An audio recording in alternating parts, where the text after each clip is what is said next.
Hi students, good morning everybody. In today's video we are going to see about the measurement of internal resistance of a cell by a potentiometer. You know what is a potentiometer? It is a device which is used to measure potential difference, current and resistance. Here in this explanation we are going to see how we are going to determine the internal resistance of the cell having an EM of E using a potentiometer. So if you see this diagram, CD represents the wire of the potentiometer, BT battery, K key. So battery, the potentiometer wire and the K are connected in series and this forms the primary circuit. The cell whose internal resistance is to be determined having an EM of E is connected in series with the potentiometer wire along with a galvanometer, high resistance and a metal jockey.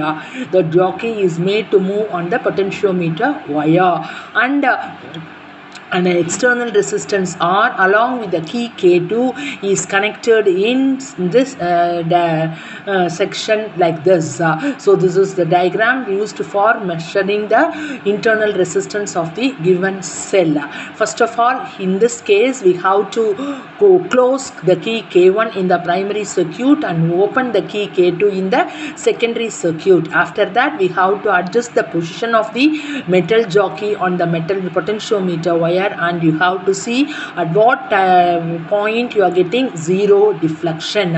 For the zero deflection you measure the balancing length L1 which is equal to Cj corresponding to the balancing length with the K1 closed and K2 open. Now E is proportional to L1. Now a suitable resistance R, say 10 ohm, is included in the resistance box, that is in the external resistance, and key K2 is closed. Let R be the internal resistance of the cell.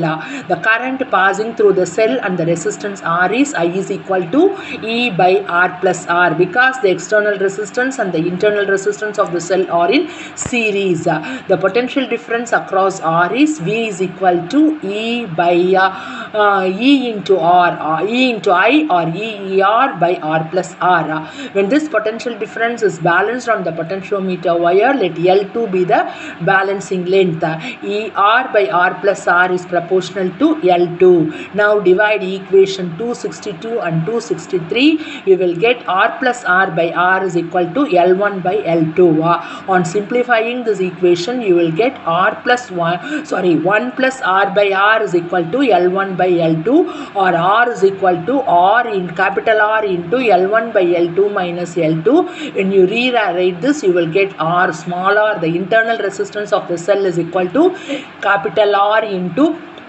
L1 minus L2 by L2. Substituting the values of R, L1 and L2, the internal resistance of the cell is determined. The experiment can be repeated for different values of R. In all these cases, it is found that the internal resistance of the cell is not a constant but increases with the increase of external resistance connected across the terminals. In this way, we have to determine the internal resistance of the cell. The next one is heating effect of current. What do you mean by heating effect of current?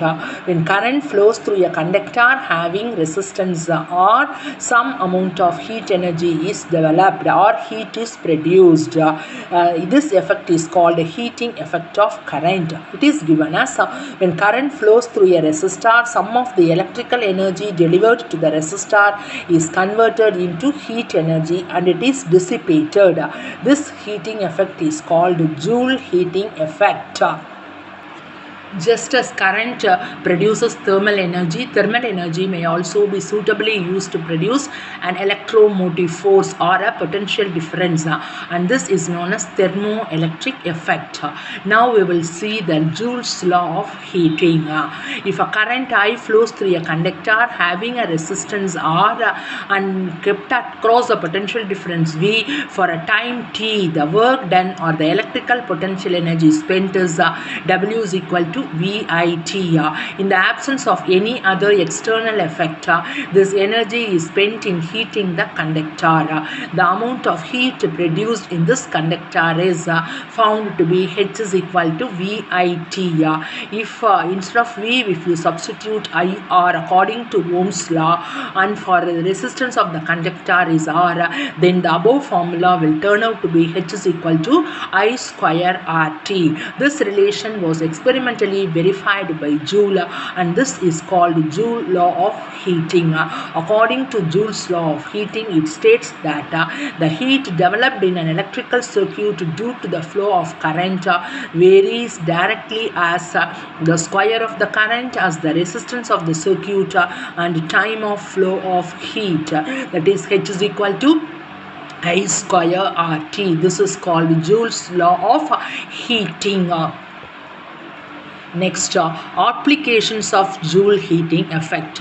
In our ordinary practical life, let us see in which cases this Joule heating effect is applicable. The first one is in electric heaters. If you consider the case of an electric iron box, electric heater, electric toaster, etc. shown in this diagram, these are some of the home appliances where we utilize the heating effect of current. In all these appliances, which you are seeing in this, we are seen in this diagram, the heating element from which the heat is evolved is made up of nichrome, an alloy of nickel and chromium. Why nichrome is specifically used as heating element in all the heating devices is because nichrome has a high specific resistance and nichrome can be heated to very high temperature without oxidation. For this purpose only, nichrome is used as a heating element in most of the electrical heating devices, which makes use of the principle of Joule heating effect. The next application is electric fuses. You have all seen electric fuses in your houses, in electricity board. Is it? In electric connections in our houses, electric fuses are connected in series in a circuit to protect the electrical devices from the heat developed by the passage of excessive current. An electric fuse consists of a short length of wire made of low melting point material. What this electric fuse will do when an excessive current passes through the circuit, the electric fuse will melt and break the circuit if the current exceeds a certain value. The electric fuse is made up of a material which is an alloy of lead and tin, and it is these fuses are used for currents when the current rating is below 15 ampere, and when current rating is above 15 ampere, copper fuse wires are used. The only disadvantage of this above fuse is that once fuse wire is burnt due to excessive current, they need to be replaced. But nowadays in most of the household appliances, circuit breakers are used. Circuit breakers are also called as trippers. You might have seen the diagram, the thing like this. In this are shown in the diagram in houses nowadays. They are called electric circuit breakers or electric trippers. What will this do when an excessive current passes through the circuit? Whenever there is an excessive current produced due to faulty wire connection, the circuit breaker switch opens. After repairing the faulty connection, we can close the circuit breaker switch, and it is shown in the diagram. And this is the main advantage of electric circuit breakers over the electric fuses. The next important application of electric heating device principle is electric furnace. An electric furnace is a device which is used to manufacture a large number of technologically important materials such as steel, silicon carbide, quartz, gallium arsenide, etc. to produce temperatures of the order of 1500 degrees C. In an electric furnace, molybdenum nichrome wire is wound on a silica tube. When current passes through this structure, a high temperature of about 1500 degrees C will be produced using the principle of Joule heating effect. Carbon arc furnaces can produce temperatures up to 3000 degrees Celsius. This diagram shows the electric furnace. The next important application where Joule heating effect is used is electric lamp. We all might have seen an electric lamp used in our houses. Is it so? In the electric lamp consists of a tungsten filament having a melting point of about 3300 degrees Celsius kept inside a glass bulb and heated to incandescent by current. In incandescent electric lamps, about only 5% of electrical energy is converted into light and the rest is wasted as heat. The electric heating effect, Joule heating effect, is also used in other devices like electric discharge lamps, electric welding and electric arc which we are using in our daily life. The next one is thermoelectric effect. What is the meaning of thermoelectric effect? It means the conversion of temperature difference into electrical voltage and vice versa is known as thermoelectric device effect. A thermoelectric device generates voltage when there is a temperature difference on each side. If a voltage is applied, it generates a temperature difference. The first effect in thermoelectric effect is called as a Seebeck effect. This effect was discovered by Seebeck. This effect is observed in a device called thermocouple. What is a thermocouple? A closed circuit consisting of two dissimilar metals connected to form two junctions is called as a thermocouple. If you see this diagram, it consists of a copper piece and an iron piece, the two dissimilar metals. For example, copper piece and iron piece are connected together to form a closed circuit having one junction at this side and another junction at this side. This arrangement having two dissimilar metals having two different junctions is called as a thermocouple. This thermocouple will have two junctions. When one junction is kept at a low temperature, say under ice cube, and another junction is kept in water which is heated, this junction which is heated is called as the hot junction, and this junction which is placed in ice cube is called as the cold junction. And what is Seebeck effect? In a closed circuit consisting of two dissimilar metals having two junctions, if one junction is at hot temperature, high temperature, and another junction is at low temperature, because of the temperature difference, it is found that an EMF is developed or an electromotive force is developed, and because of the electromotive force, a current flows through this circuit. This effect is observed by Seebeck, and so this effect is called Seebeck effect. And the current EMF developed here in this case is called thermo EMF, and the current produced is called thermoelectric current. If you see this diagram, one metal A is here and another metal B is here. These two metals, dissimilar metals, are connected to form two junctions. This arrangement forms the thermocouple. This is at cold temperature and this is at hot temperature, and when you place it like this, what happens means because of the temperature difference, an EMF will be developed across this, and this EMF can be measured using a voltmeter. Okay. In this case, if the hot and cold junctions are interchanged, the direction of the current also reverses. This effect is reversible, and it is found that the magnitude of the EMF developed in a thermocouple depends on the nature of the metals forming the couple and the temperature difference between the two junctions. Okay, let us see some of the applications of Seebeck effect in our practical daily life. Where is this Seebeck effect used? First one, Seebeck effect is used in thermoelectric generators. These thermoelectric generators are used in power plants, in nuclear reactors, okay, to convert waste heat into electricity. Seebeck effect is also utilized in automobiles as automotive thermoelectric generators for increasing the fuel efficiency. Apart from that, Seebeck effect is used in thermocouples and thermopiles to measure the temperature difference between two objects. We know what is a thermocouple. What is a thermopile? A thermopile is a device, is an construction which consists of a large number of thermocouples connected in series. So in all these cases, Seebeck effect is used. So Seebeck effect is an important thermoelectric effect. In Seebeck effect, because of the temperature difference, an EMF is generated. The next effect is called Peltier effect. In 1834, Peltier discovered this.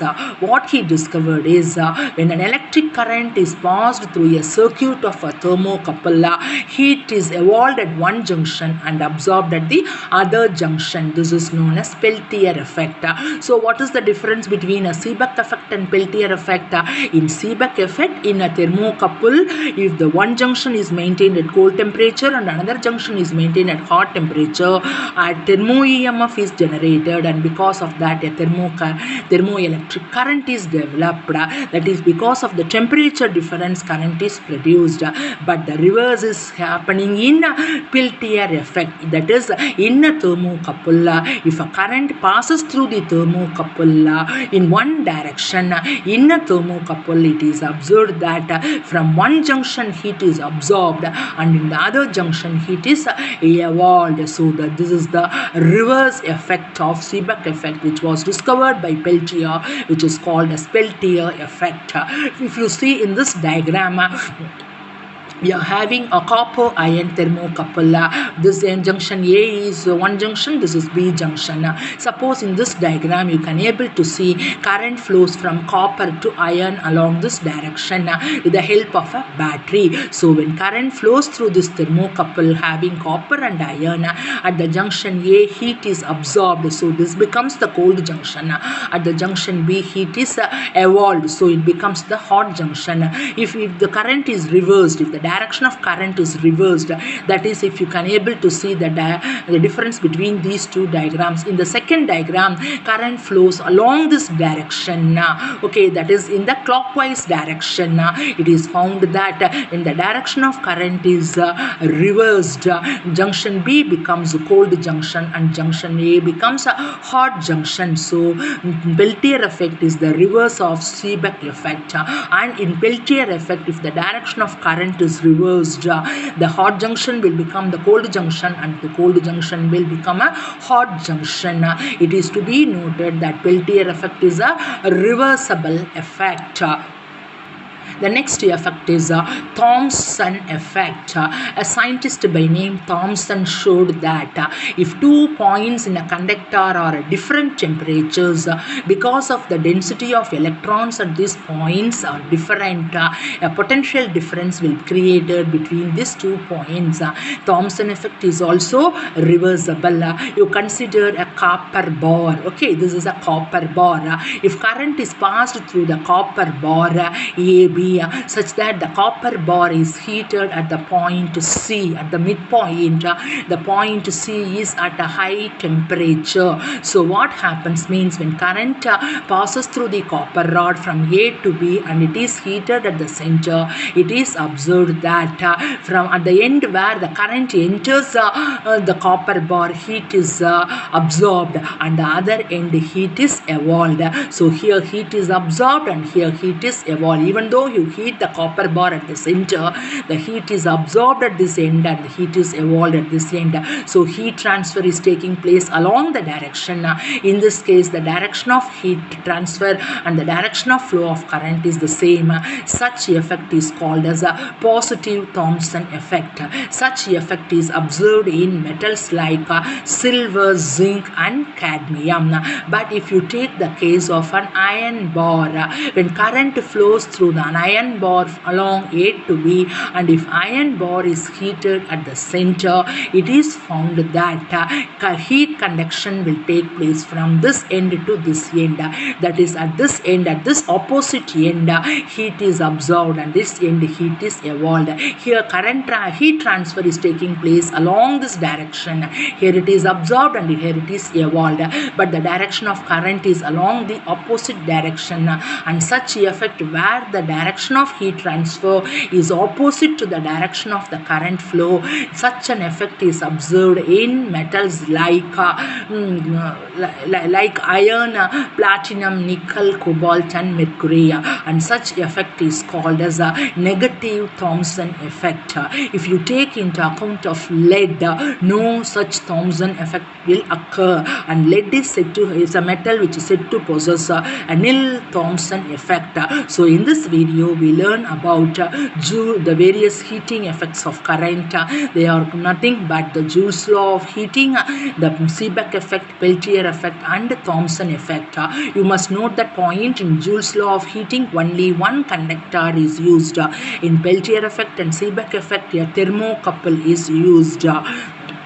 In a Seebeck effect, because of the temperature difference, current is produced. The reverse of the complementary of converse of Seebeck effect is Peltier effect. In Peltier effect, from current, temperature difference is produced, but the Thomson effect is entirely different from that of Seebeck effect and Peltier effect. Okay, thank you.